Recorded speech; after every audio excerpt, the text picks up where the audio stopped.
할렐루야. 아주 오늘 창립주일에 맞게끔 선곡을 정말 잘했어요. 우리 박수 한 번만 더 보내주실까요? 감사합니다. 오늘은 우리 교회 창립주일입니다. 1968년도 9월 8일 날 이렇게 설립이 되었습니다. 초기에는 우리 황금찬 전도사님이 개척하시고 벌써 만 51년 되었습니다. 석관동에 오래 사신 분들이 가끔 그런 말을 해요. 연탄 공장이 있었고 미나리 밭이 있었고 아주 참 시골이었다 이렇게 이야기합니다. 근데 제가 30년 전에 왔을 때도 그랬던 것 같아요. 지금 기억이 나는 것은 우리 아들 종훈이가 신림 본동에 살다가 석관동으로 이사 왔는데 매일 그래요. 고모네 집으로 가자고, 신림 본동으로. 왜냐하면 놀이터도 없지. 그러니까 본인이 생각할 때 참 답답했던 것 같아요. 저도 신방 다니다가 레미안 아파트에 들어선 데서 길을 좀 잃어버리면은 큰 길로 나왔습니다. 뭐 5거리, 6거리 그랬어요, 보면은요. 근데 어느덧 주님의 교회도 이렇게 부흥하고 많은 교인들을 보내주시고 여러분이 알다시피 석관동도 잘 사는 동네가 되었습니다. 할렐루야. 아멘 해도 괜찮아요, 여러분요. 참 좋은 동네가 되었습니다. 오늘까지 교회와 하나님 나라 선교를 위해서 섬겨주신 우리 동역자 되신 성도님들에게 진심으로 감사를 드립니다. 창립주일을 맞이해서 이제 두 가지를 생각했어요. 우리가 자칫 잘못하면 게으름에 빠질 수 있어요. 이게 첫 번째고, 두 번째는 새롭게 좀 도전하자. 그런 의도로서 제가 오늘 본문을 선택했습니다. 우리는 아이라 말하지 말라. 제가 여기에서 이 제목을 정한 것, 우리는 누구냐면은 말 그대로 여러분과 접니다. 석관중앙교회 공동체요 교인들입니다. 자, 우리는 아이라 말하지 말자. 우리는 청소년이 아니다. 하나님의 나라 선교를 능히 감당할 성인이 되었다. 어른이 되었다. 여러분 만 나이로 지금 51살이 되었잖아요. 그래서 제가 늘 1968년생들에게 부탁 한번 하고 싶어요. 모두 다 동원해서 창립 기념 좀 축가도 좀 불렀으면 좋겠어요. 68년생들이 제가 68년생들 대충 누군지 다 아는데 얼마나 참 좋겠나 그런 생각이 들어요. 여러분 예레미야 선지자가 사역할 때 남쪽 유다는 쇠퇴기에 접어들었습니다. 점점 어려워졌어요. 주변의 강대국들이 남유다를 완전히 포위를 했는데 대표적인 나라가 북쪽에 있는 아수르 제국입니다. 아수르 제국은 바벨론 제국 바로 위에 지금 이라크의 모술 쪽에 위치한 그러한 제국이었습니다. 그 다음에 이스라엘 남쪽에 있는 유다 애굽은요 아주 점점 흥행해 갔어요. 점점 갈수록 강대한 나라가 되었어요. 그 다음에 갈대아 왕자인 이 갈대아라고 이야기했을 때는 이란의 남쪽, 지금의 호르무즈 해협 있는 쪽입니다. 바로 그 근방에서부터 이제 시작이 되는데 갈대아 왕자인 나보폴리살이라고 하는 사람이 반란을 일으켜가지고 아수르 제국으로부터 독립을 했는데 그 독립한 나라가 신바벨론 제국입니다. 우리 성경에는 신자가 빠지고 그냥 바벨론 이렇게 나오는데 신바벨론 제국이 등장을 했습니다. 자, 이처럼 열국 사이에 남쪽 유다는 막 방황을 하기 시작했는데 그들의 신앙의 상태가 어떠했는가? 이미 죄가 관영했습니다. 여러분 성경에 보면 관영하다라는 표현은 이미 가득 찼다, 충만하다. 그래서 죄가 관영하면은 하나님의 심판이 꼭 임합니다. 하나님께서 막 시도 때도 없이 심판하지 않아요. 여러분이 꼭 하나님의 속성을 잘 이해했으면 좋겠어요. 우리가 볼 때는 너무 불법이고 도무지 안 되겠다 싶어도 하나님 인내하십니다. 왜냐하면 하나님의 시간표, 제가 관영하게 찰 때까지 기다리시는 하나님. 언약 백성들이 의로우신 하나님의 언약 말씀을, 율법을 버렸습니다. 그리고 우상 숭배를 하고, 그리고 주변의 군사력을 자꾸만 의존했어요. 이걸 거짓된 희망이라고 이야기하는데 대표적인 나라가 남쪽에 있는 애굽을 의존했어요. 애굽이 우리를 도와줄 거다. 애굽의 군사력을 자꾸만 의존했습니다. 바로 그 순간에 하나님께서 예레미야 선지자에게 말씀이 임하는데, 여러분 4절에 보면은 여호와의 말씀이 내게 임하니라 이르시되, 예레미야 선지자에게 임했습니다. 5절을 보세요. 내가 너를 모태에 짓기 전에 너를 알았고, 내가 배에서 나오기 전에 너를 성별하였고, 너를 여러 나라의 선지자로 세웠노라 하시기로. 여러분 5절을 보니까 뭔가 좀 느낌이 있잖아요. 하나님의 선택 교리, 하나님의 소명 교리, 부르심의 교리가 오늘 5절에 잘 나와 있습니다. 내가 너를 모태에서 짓기 전에 너를 알았다. 예레미야가 어머니 태중에 기음을 받기 전에도 하나님께서 내가 너를 알았다 이렇게 말합니다. 내가 배에서 나오기 전에 너를 성별하였고, 예레미야가 어머니 태중에 있을 때부터 이미 거룩한 하나님의 사람으로 구별했다는 겁니다. 여러분 5절은 아주 전통적인 선택 교리입니다. 하나님의 부르심의 교리입니다. 그런데 우리는 합리, 이성을 가지고 이런 질문을 해야 돼요. 과연 이런 하나님의 선택이 가능하냐? 정말 이런 게 가능한가? 예, 가능합니다. 창조주 하나님, 영이신 하나님의 존재를 우리가 알면은 얼마든지 아멘, 가능합니다, 이렇게 반응할 수가 있다는 거예요. 여러분 시편 90편 2절은 시편에서 이 모세가 기록한 말씀 중에 이거거든요. 시편 90편이요. 그런데 거기 보면 산이 생기기 전, 땅과 세계도 주께서 조성하시기 전 곧 영원부터 영원까지 주는 하나님이시다. 여기서 참 중요한 게 영원부터 영원이라는 또 다른 어떤 하나님의 묘한 세계가 있어요. 영원부터 영원까지. 이 말은 이런 거잖아요. 창세기 1장의 천지 창조, 우주가 창조되기 전에, 그리고 우리가 살고 있는 지구 안에 태초, 어떤 시간과 역사가 생기기 전에 이미 영원부터 영원 사이에 우리 하나님께서 존재했다, 그런 말이에요. 이걸 일컬어 초월자, 초월성, 그렇게 말하는 겁니다.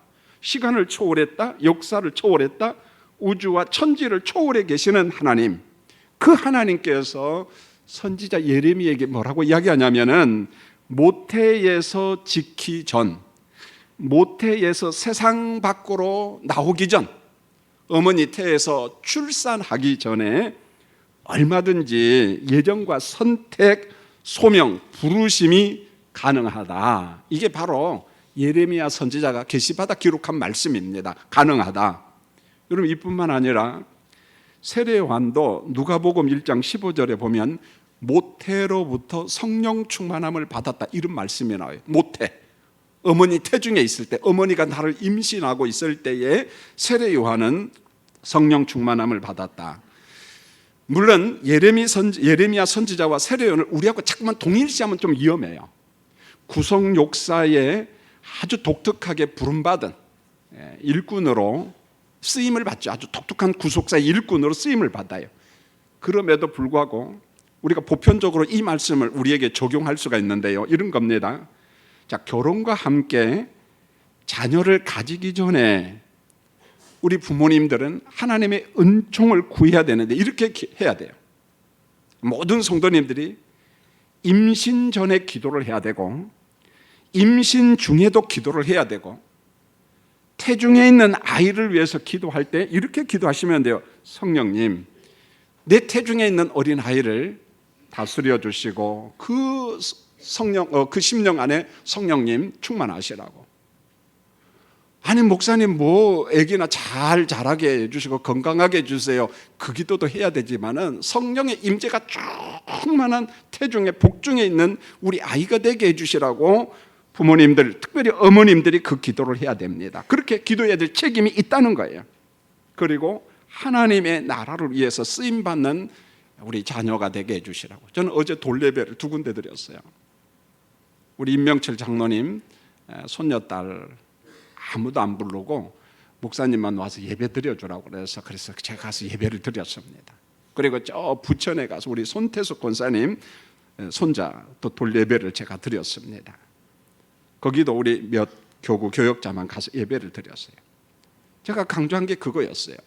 여러분, 디모데 목사님은요, 어릴 때 누가 신앙 교육을 했냐면 어머니와 할머니가 교육을 시킵니다. 이게 히브리 교육 방법이에요. 물론 아버지도 교육시키지만은 대체적으로 엄마가 임신했잖아요. 엄마 품에 자라잖아요. 그렇기 때문에 교육의 효과가 누구로부터 나오냐? 아빠가 아닙니다. 엄마입니다. 그래서 히브리 사람들은 엄마만 유대인이고 아빠는 이방인일지라도 유대인으로 인정을 합니다. 왜요? 엄마가 교육시켰다는 거예요. 이게 대단히 중요한 겁니다. 그래서 디모데를 향하여 사도 바울이 네가 어려서부터 성경을 알았나니 그렇게 이야기합니다. 어려서부터. 그래서 히브리 사람들은 어릴 때부터 성경을 달달달달 외웁니다. 우리 교육 방법하고 달라요. 지금도 마찬가지입니다. 제가 어제 돌예배를 들으면서 참 행복했던 게요, 이제 밥을 먹는데 제 앞에 유치부 애도 있고 유년부 애도 앉아 있고, 그 유치부 애한테 그랬어요. 너 요한복음 암송할 줄 아니? 그러니까 네, 그럼 암송해봐. 기다렸다고. 기다렸어요. 그냥 태초에 말씀이 계시니라, 이 말씀이 하나님과 함께 계셨으니 줄줄줄줄 외우는데 토시 하나도 안 틀려요. 유치부 애가. 이야, 얼마나 흐뭇한지요. 지금 우리 교육부서는 유치부 중심으로 영아부 어린아이들 성경 암송을 합니다. 어른들은 내년부터 해요.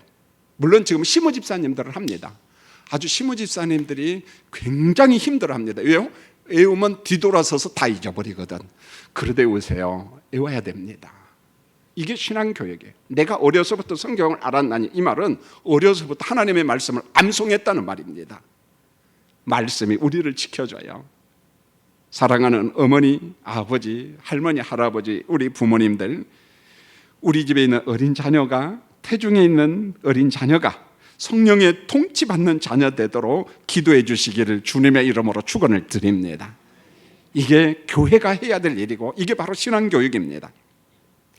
여러분, 본문이 주는 인간론이 있는데, 자, 사람들은 하나님의 형상을 따라 지음받았다. 이 말은 형상했을 때 어떤 하나님도 우리 인간처럼 생겼다, 그런 말이 아니고요, 하나님의 성품, 인격, 속성을 우리 인간 안에 있다는 거죠. 전 참 이분 이야기를 종종 해요. 기독교 의료 윤리. 아예 그냥 이 사람 책을 놓고 또 보고 너무 고요. 왜? 저는 전문가 의사가 아니거든요. 그렇기 때문에 기독교 의료 윤리가 뭔가를 늘 알아야 되겠죠. 니겔 캐머런, 이분은 참 글을 조직적으로 잘 써요. 그럴 수밖에 없는 게 미국의 트리니티 복음주의 신학교 신학대학원 교수인데 성경신학자고 조직신학자예요. 그러니까 모든 게 그 조직화된 그런 글을 씁니다. 이분의 글 가운데 이런 말을 합니다. 플라톤 학파와 견유 학파와 스토아 학파 이론을 굉장히 비판을 많이 합니다. 아주 험하게 비판을 해요.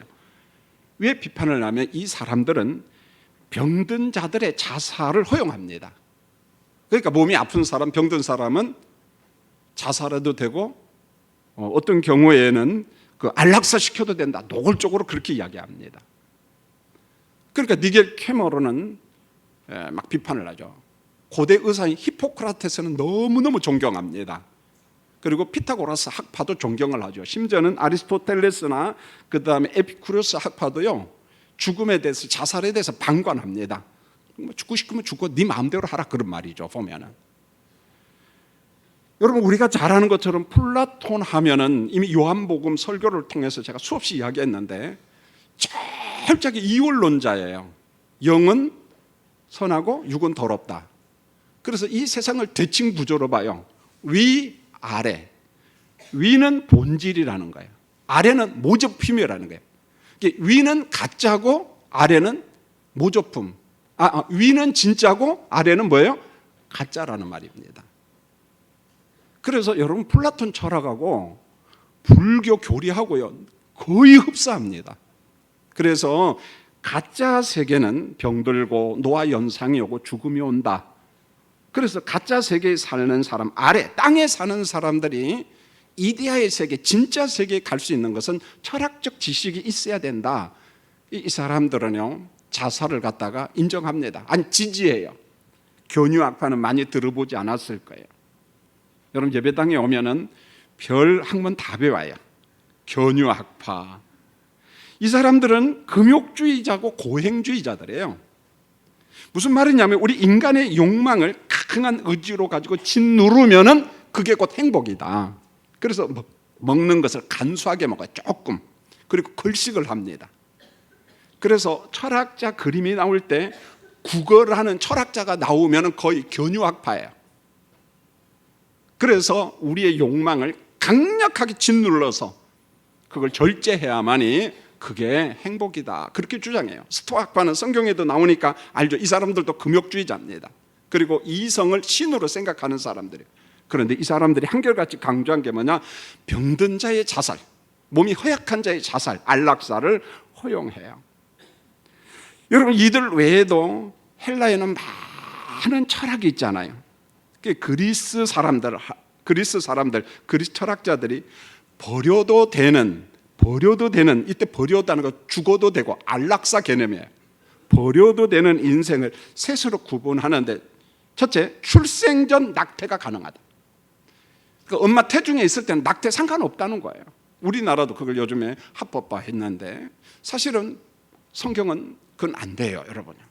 두 번째로 출생 직후 이제 막 태어났는데 아기가 장애가 있어. 그러면 버려도 된다. 안락사 시켜도 된다. 기가 막히죠, 보면은요. 우리는 동의할 수가 없습니다. 세 번째로 늙거나 몸이 허약한 사람, 그래서 가정에서 돌보는데 짐이 되는 인생은 버려도 된다. 이때 버리면 안락사입니다. 죽어도 된다는 거예요. 죽여도 된다는 거예요. 인간을 창조한 하나님의 성품과 거리가 먼 아주 사역한 논리예요. 철학입니다. 신념입니다. 우리 성경은 전적으로 이걸 거부해요. 성경의 선언입니다. 오늘 말씀을 잘 보세요. 내가 너를 모태에 짓기 전에 너를 알았고 내가 배에서 나오기 전에 너를 성별했고, 달리 말하면 사람 그 자체가 귀하다는 거예요. 좀 몸이 불편하고 장애가 있을 수 있어요. 왜 장애가 있지? 참 답답해, 본인 입장에서는. 심지어는 예수님께서 소경으로 태어난 사람도 그를 통해서 하나님의 뜻을 나타내고자 한다고 했을 때 당사자 입장에서는 기가 막히죠. 예수님, 왜 하필이면 내가 장애인입니까? 그렇게 말할 수 있거든요. 그런데 예수님은요, 장애를 부정적으로 보지 않아요. 죄송합니다만 몸이 아픈 장애자가 있기 때문에 건강을 알잖아요, 보면은.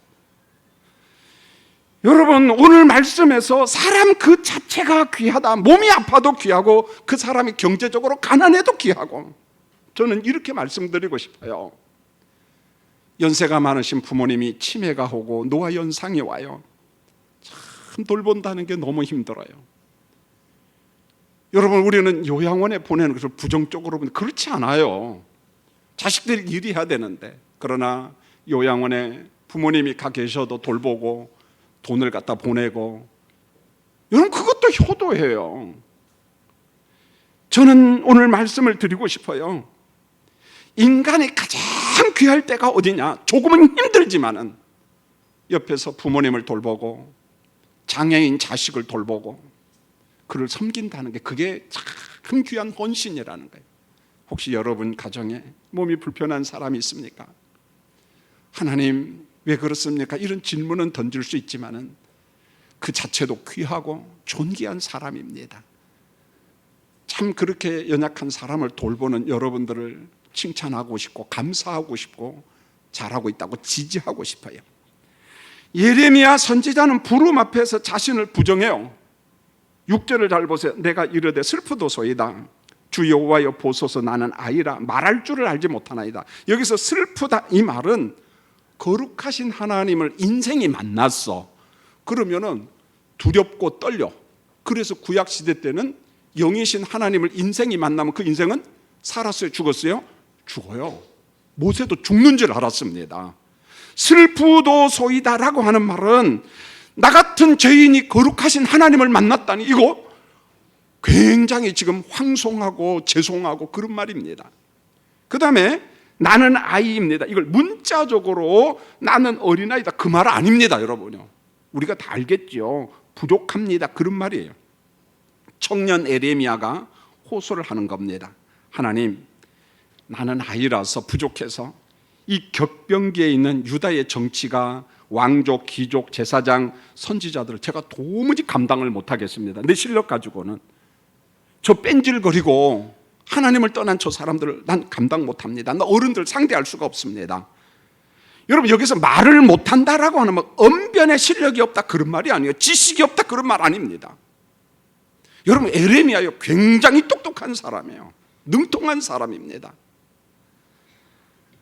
그러나 하나님께서 소명을 주실 때 나는 아입니다, 부족합니다, 하나님의 깊으신 뜻도 잘 모르고 제 많은 백성들을 설득할 재주도 없고, 하나님, 전 도무지 못할 것 같아요. 사실은 겸손함의 고백이에요. 하나님의 부르심을 부정하고 거부하는 예레미야 선지자를 향하여 하나님이 설득을 해요. 예레미야야, 괜찮아. 여러분 7절을 한번 볼까요? 자, 한번 눈을 부릅뜨고 눈 감으신 분들, 자, 눈을 뜨고 읽겠습니다. 시작. 여호와께서 내게 이르시되 너는 아이라 말하지 말고 내가 너를 누구에게 보내든지 너는 가며 내가 내게 무엇을 명령하든지 너는 말할지어다. 야, 예레미야야, 무슨 소리냐?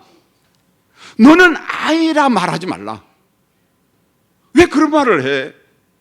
내가 너를 누구에게 보내든지 너는 가며 내가 내게 무엇을 명령하든지 너는 말할지라. 하나님의 부름받은 사람들이 꼭 기억해야 될 사실이 있어요. 제가 부름받다 하면은 제사장이나 선지자나 목회자만, 선교사만 이야기, 아니, 그렇지 않아요. 우리 왕 같은 제사장들이니까 우리는 전부 다 부름받은 소명자입니다. 할렐루야. 모두에게 하는 말입니다. 사람의 나이 지나치게 주장하지 말라는 거예요.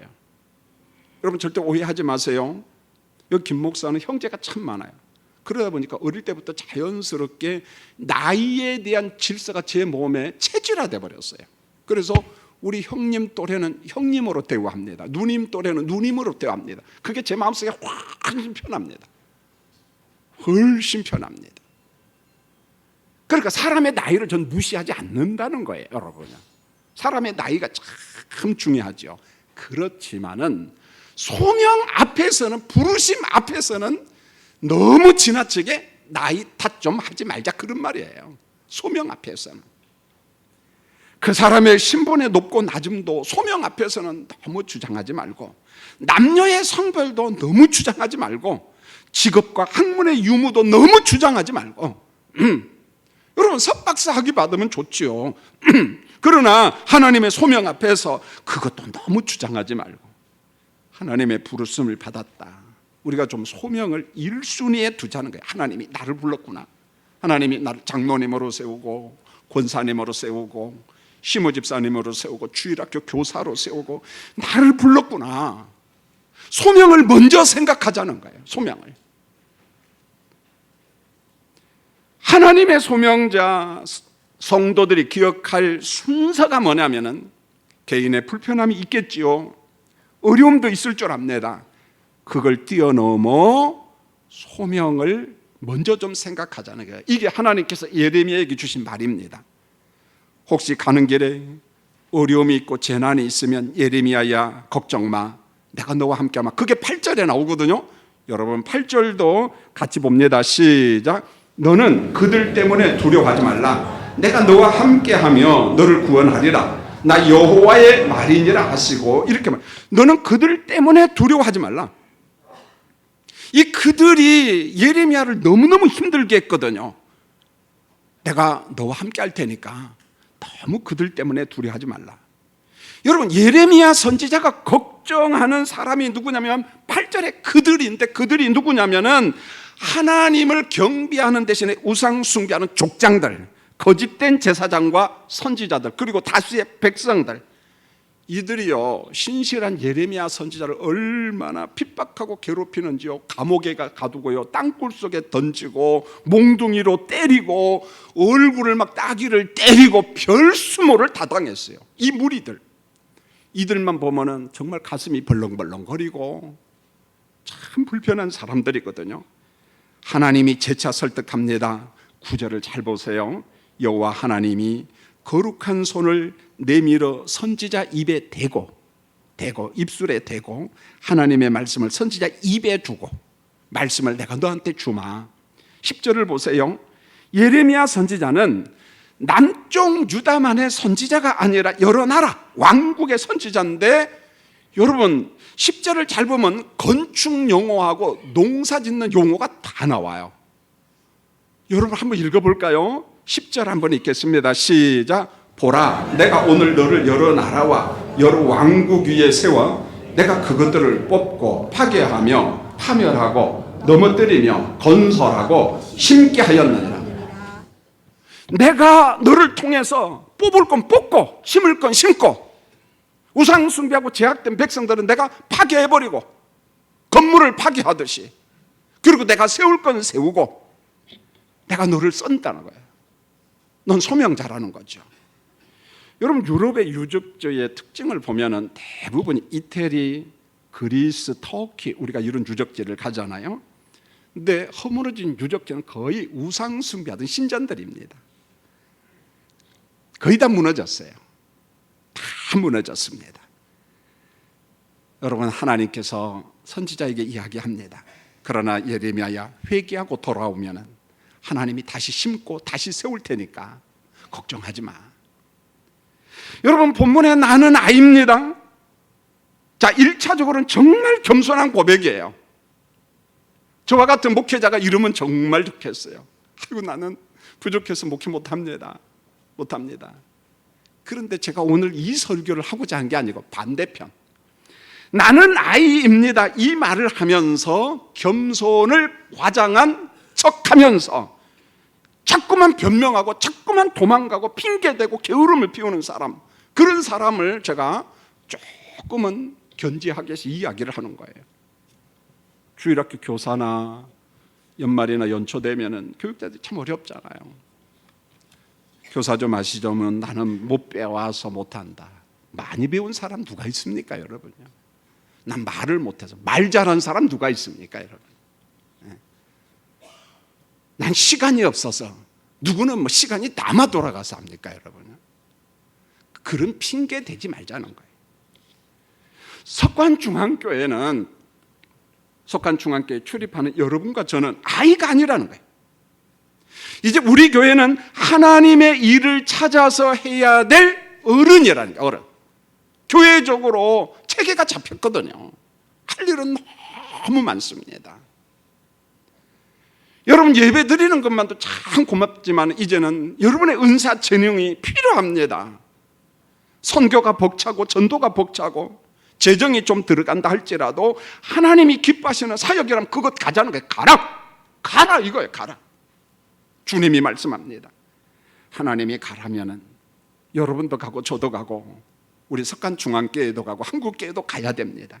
하나님이 전하라면 말씀을 전하는 교회가 되어야만이 됩니다. 간증 하나 하려고 합니다. 지난 6월 달에 제가 강도사고시 이제 감독관이 되어서 우리 후배들 강도사고시 시험을 봤습니다. 강도사고시라는 것은, 강도라고 하는 말은 도둑질하는 강도가 아니라 말씀을 강론하는 강도사라는 거죠. 이게 듣기가 거북해서 어떤 교단은 그냥 준목 그렇게 바꿨어요 이름을. 아이 강도 하니까 좀 이상하죠. 김강도 그러는 뭐 박강도 뭐 이러니까.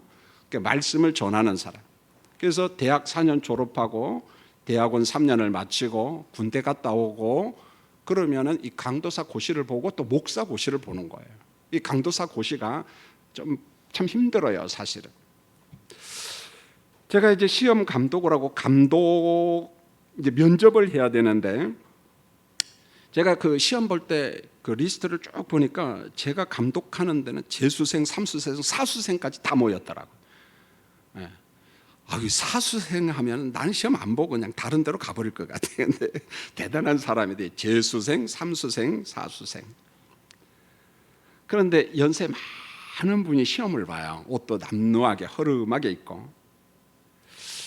저 연세에 뭐할로 총신대 신학대학원에 와서 공부를 하고 강도사 고시를 보고 그것도 재수를 하고 너무 궁금한 거예요.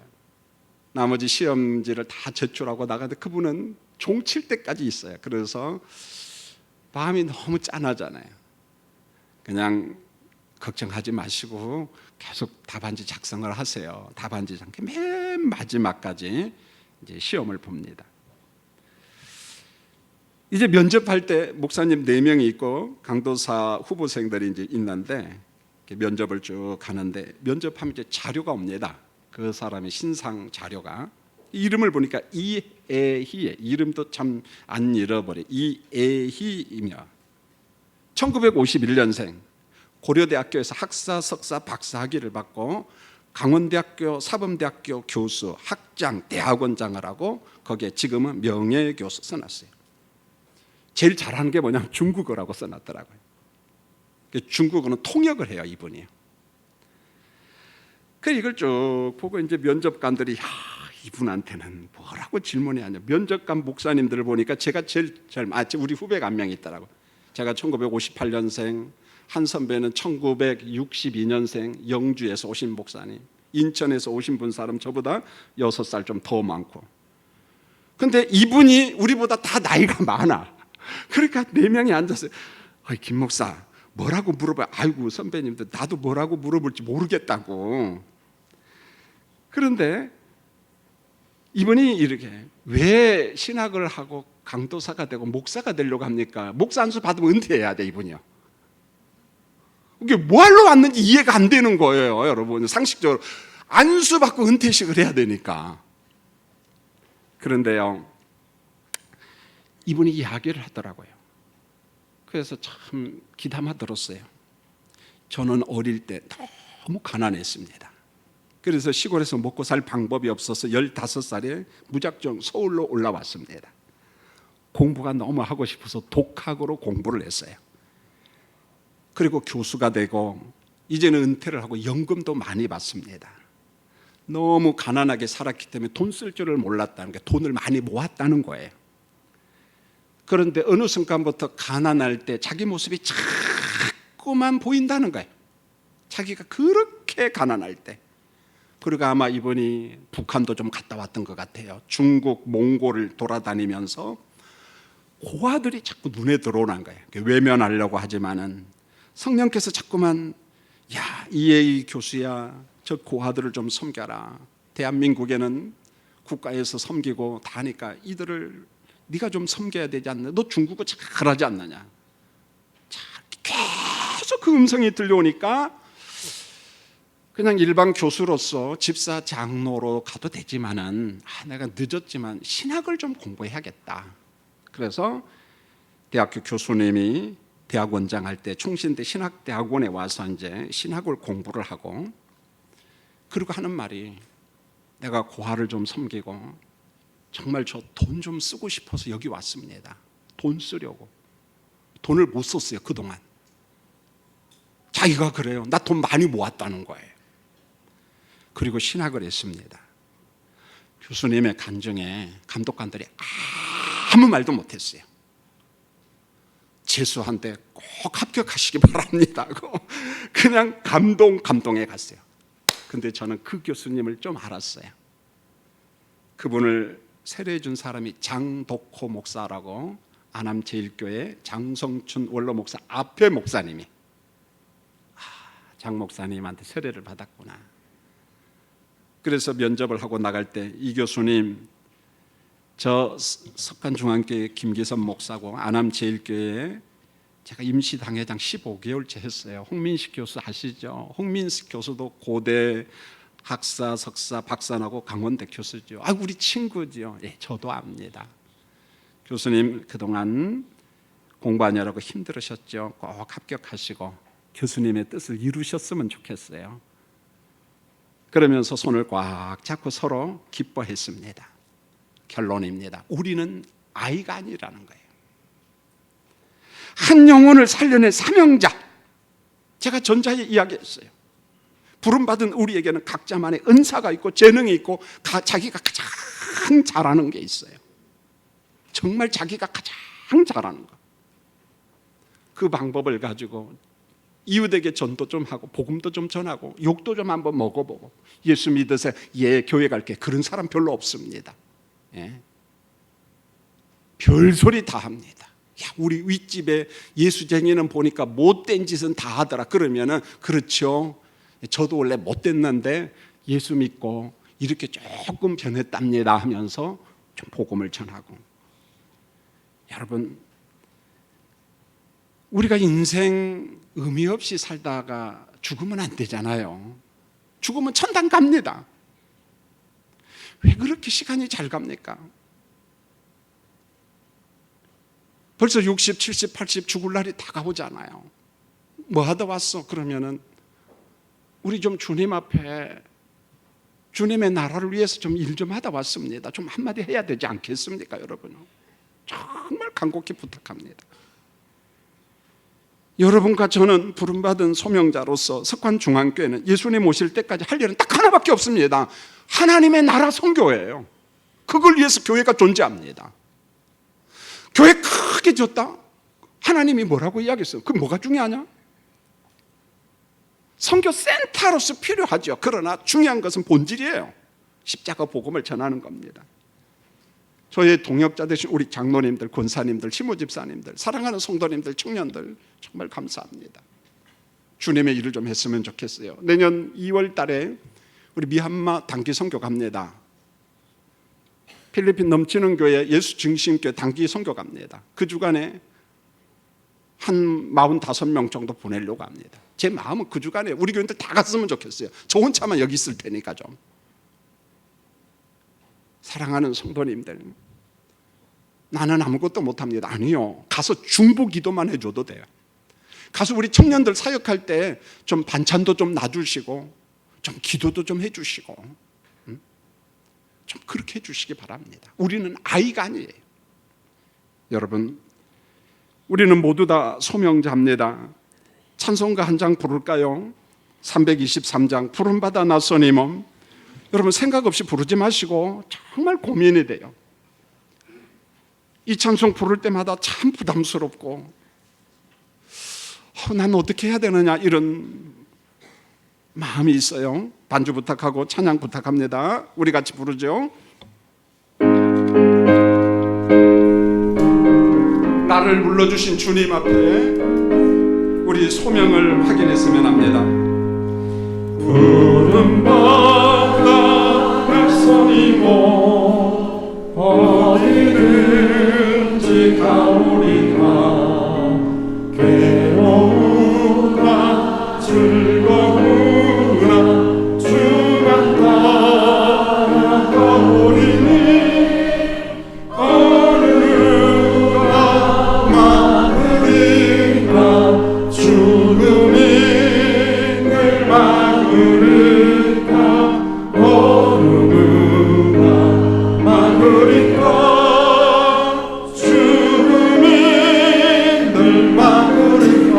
아골골자 빈들에도 복음 들고 가보리나. 소돔 같은 거리에도 사랑 안고 찾아가서 종의 몸에 쥐는 것도 아낌없이 드리리다. 종의 몸에 쥐는 것도 아낌없이 드리리다. 존귀 영광 모든 권세 주님 홀로 받으소서. 멸시천대 십자가는 제가 지고 가오리다. 이름 없이 감사하며 섬기리이다. 이름 없이 빛도 없이 감사하며 섬기리이다. 성도님들, 우리 눈을 한번 감았으면 합니다. 우리는 부름받은 소명자입니다. 여러분, 다 목사 되라, 선교사 되라 그런 말 아니에요. 우리는 구원받은 소명자로서 내가 가진 것 가지고 누군가에게 하나님을 증거하고 십자가 복음을 증거하면 됩니다. 여러분, 기회가 주어진다면은 내가 할 수 있는 게 별로 없을지라도 하나님 나를 한 번만 써주세요. 단기 선교도 한번 가고 전도 집회도 한번 가고 구제도 좀 한번 하고 그랬으면 합니다. 기도하겠습니다. 하나님, 우리는 말도 잘 못하고 성경 지식도 얼마 없고 가진 재물도 넉넉하지 않아요. 그런데 나를 불러주신 목적이 무엇인가요? 예수 믿으세요. 예수 믿으세요. 꼭 이 땅에 살면서 이 한마디 하며 하나님 부르실 때 아멘 하면서 가기를 원합니다. 우리 교회가 게을러지지 않게 하시고 우리 성도들도 사명을 망각하지 않도록 도와주시옵소서. 예수님의 이름으로 기도합니다. 아멘.